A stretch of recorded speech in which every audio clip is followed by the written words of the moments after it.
आयुरा. आदिराजने आपली तयारी करून 5 मिनिटात तो गाडीकडे आला. चला, त्याने ड्रायव्हरला इशारा केला. गाडी सुसाट गेटमधून बाहेर पडली. हवेतल्या धुळीचे छोटे ढग उडाले आणि फार्म हाऊस मागे सरकत राहिला. आदिराजची नजर मात्र फोनच्या स्क्रीनवर खेळून राहिली होती. त्याने आपल्या माणसाला कॉल लावला. सर, आयुरा मॅडम अजून इकडे आला नाही, त्या माणसाने सांगितलं. आवाजात भीती होती. आदिराजच्या भुवया आपोआप वाकल्या. काय? बरोबर बघितलंस ना?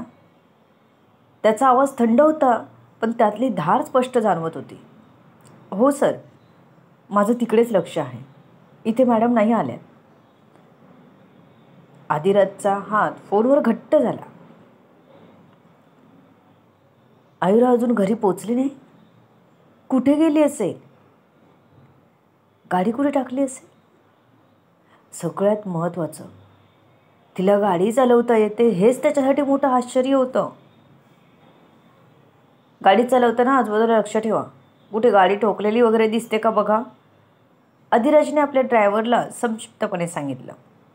हो सर, ड्रायव्हर म्हणाला आणि गाडीचा स्पीड थोडा कमी केला. आजूबाजूला नजर फिरवत तो गाडी चालवत होता.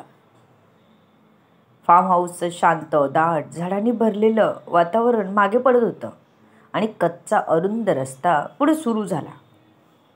जवळजवळ अर्धा तास झाला. शहराची चाहूल लागली तेवढ्यात, सर तिकडे बघा, ड्रायव्हरने सांगितलं. त्याने तिकडे बघितलं. मुख्य रस्त्याच्या कडेला त्याला आयुराने आणलेली गाडी दिसली. गाडी बाजूला घ्या, त्याने ड्रायव्हरला सांगून दरवाजा उघडून जंपच केली. गाडी थांबायची वाट बघितली नाही. विलंब न लावता तो त्या गाडीपाशी पोचला. त्याने आत डोकावून बघितलं, पण आत कोणीच नव्हतं. रक्तही पडलेलं दिसत नव्हतं. म्हणजे आतला माणूस नक्कीच चांगल्या स्थितीत असेल असं त्याला वाटलं. आयुराला काही झालं नसेल असं मनातच त्याने कयास काढला. थोडा अस्वस्थ झाला होता. ही आयुरा गेली तर गेली कुठे हेच त्याला कळत नव्हतं. काळजी आणि चीड दोन्ही वाटत होतं. किती शांत दिसत होती नेहमी. त्याच्या कंपनीत पण किती शांतपणे काम करायची. आणि आत्ता तो झाडावर आदळलेल्या गाडीचा पुढचा भाग पाहत होता. खूप जोरात धडक मारलेली.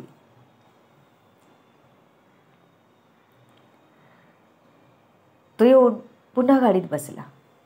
पुढे चला, कुठलं हॉस्पिटल आहे का जवळ शोधा लगेच, त्याने ड्रायव्हरला ऑर्डर केली. तो आपला राग शांत करत बाहेर बघत होता. ड्रायव्हरने गुगल सर्च केला. जवळच्या हॉस्पिटलचा ॲड्रेस काढला. गाडीने पुन्हा वेग घेतला. आदिराजच्या आत मात्र विचित्र हलचल होत होती. मनात हेच विचार चालू होते. अजून तरी त्याने स्वतःचे इरादे तिला सांगितलेच नव्हते, तरी ती तिथून निघण्यासाठी इतकी धडपड करत होती आणि त्याला इतकं परेशान करत होती. गाडी हॉस्पिटलच्या गेटसमोर येऊन थांबली. आदिराज स्वतः धावत आत गेला आणि तिथे चौकशी केली असता त्याला आयुराची माहिती मिळाली नाही. सर, तिथे तसं काही रेकॉर्ड नाही आहे, रिसेप्शनिस्टने शांतपणे म्हणाली. आदिराजच्या कपाळावर आठ्या पडल्या. या शहरात असं काही त्याच्यापासून सुटत नाही. मग आज आयुरा आणि तिची खबर अचानक गायब झाली. काहीतरी गडबड दिसत होती. इकडे आयुरा शांत पांढऱ्या रुग्णालयाच्या खोलीत शुद्धीवर आली. डोळे उघडताच तिची नजर पांढऱ्या छताकडे गेली. काही क्षण तिला कळलंच नाही की ती कुठे आहे. शरीर थोडं जड वाटत होतं. डोळ्यात दुसरपणा वाटत होता. तिची नजर आता स्वतःच्या हाताकडे गेली तर सलाईन लावलेलं होतं. ती घाबरली आणि लगेच उठण्याचा प्रयत्न करू लागली, पण ते काही शक्य झालं नाही तिला. तिने जोरात बेड शेजारी असणारी बेल वाजवली. काही क्षणात नर्स आणि डॉक्टर आत आले. डॉक्टरांनी तिच्याकडे पाहून समाधानाने हसत म्हटलं,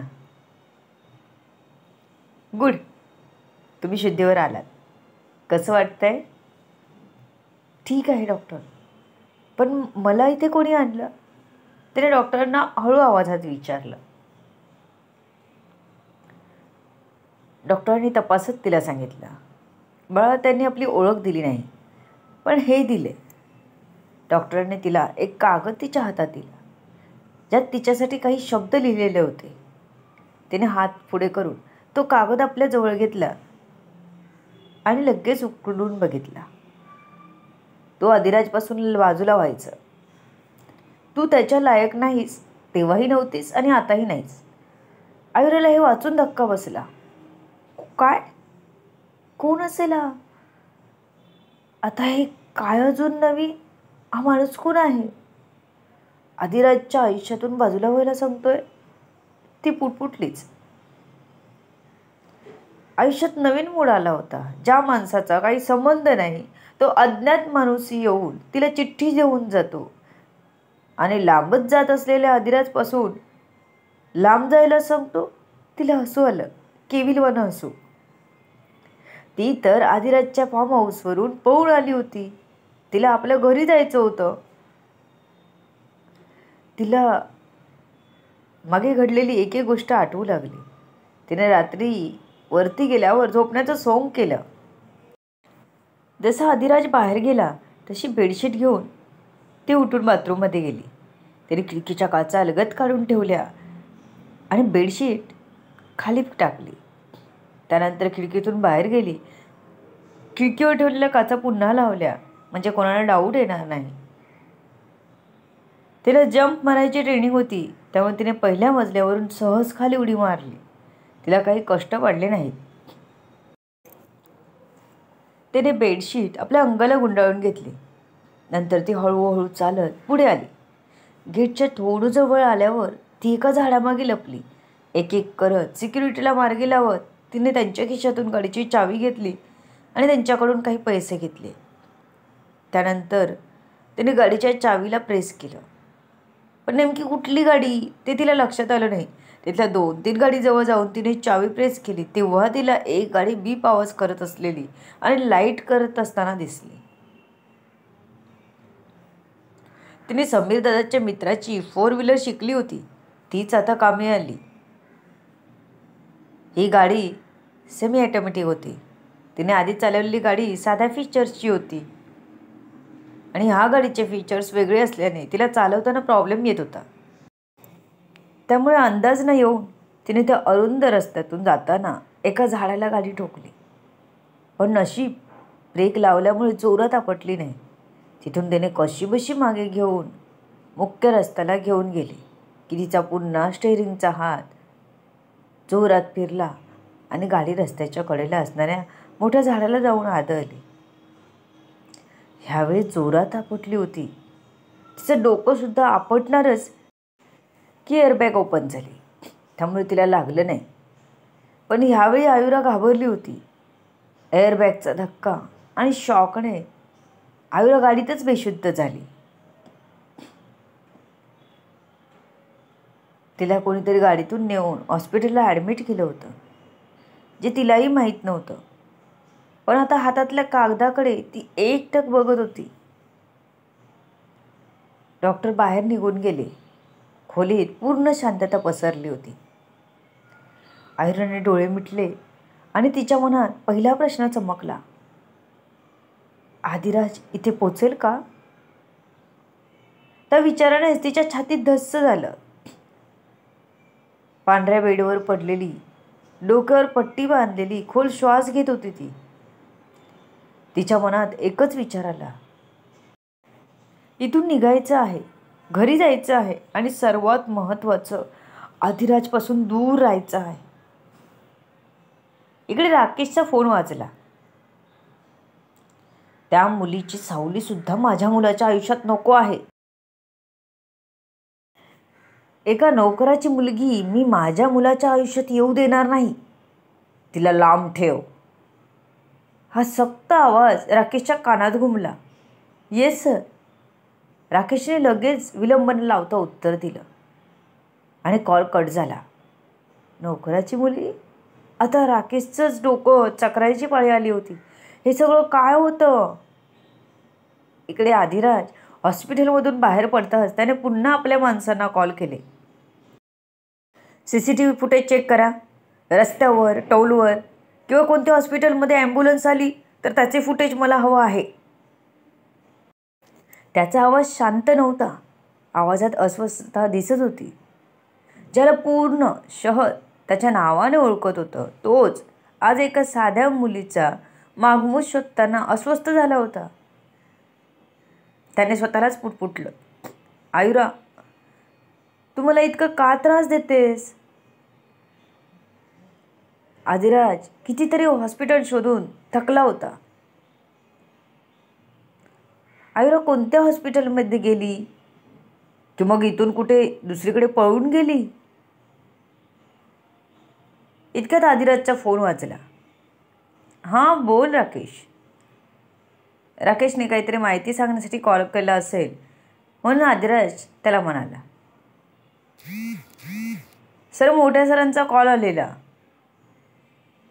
राकेश म्हणाला तसा आदिराज स्तब्ध झाला. डॅडचा कॉल? काय म्हणत होते ते? आदिराजने विचारलं. सर त्यांनी आयुरा मॅडमपासून तुम्हाला लांब ठेवायला सांगितलं आहे. प्लीज तुम्ही त्यांच्याशी बोलून घ्या ना. कदाचित आयुरा मॅडम त्यांना मिळाल्या असतील. राकेशने अंदाज बांधला. ओके. आदिराजने कॉल कट केला आणि आपल्या डॅडला कॉल केला.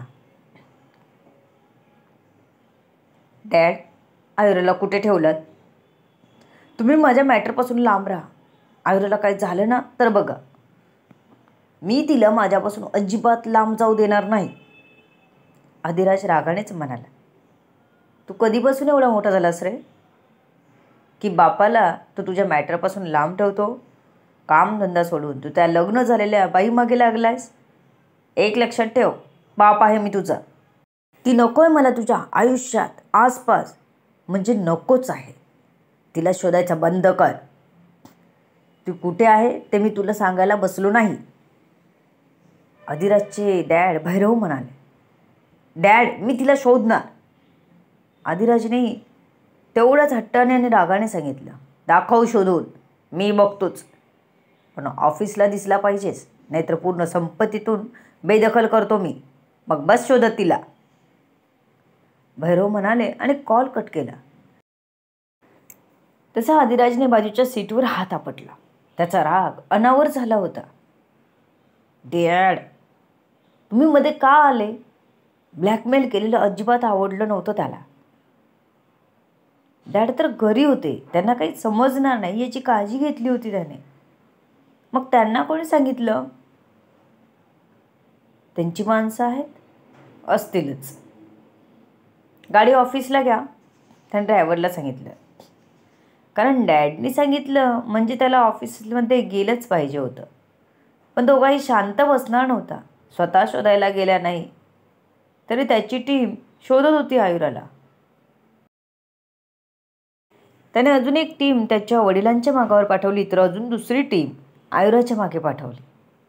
तो सोडणार नव्हता तिला सहजासहजी. पण तिला अजून कल्पना नव्हती की तिचा मागोवा घेण्यासाठी आदिराज आता स्वतः शहरभर फिरत होता आणि लवकरच त्याचा राग, काळजी आणि हक्क सर्व एकदम तिच्या समोर येणार होतं. To be continued. सर्व गोष्टी जाणून घेण्यासाठी पुढील येणारे भाग वाचायला आणि ऐकायला विसरू नका. तुमच्या अमूल्य प्रतिसादाची आतुरतेने वाट बघते. लेखिका शब्दवेदी उर्फ संतोषी गजानन राणे पाताडे. धन्यवाद. या कथेला जास्तीत जास्त लोकांपर्यंत शेअर करा, लाईक करा, कमेंट करा.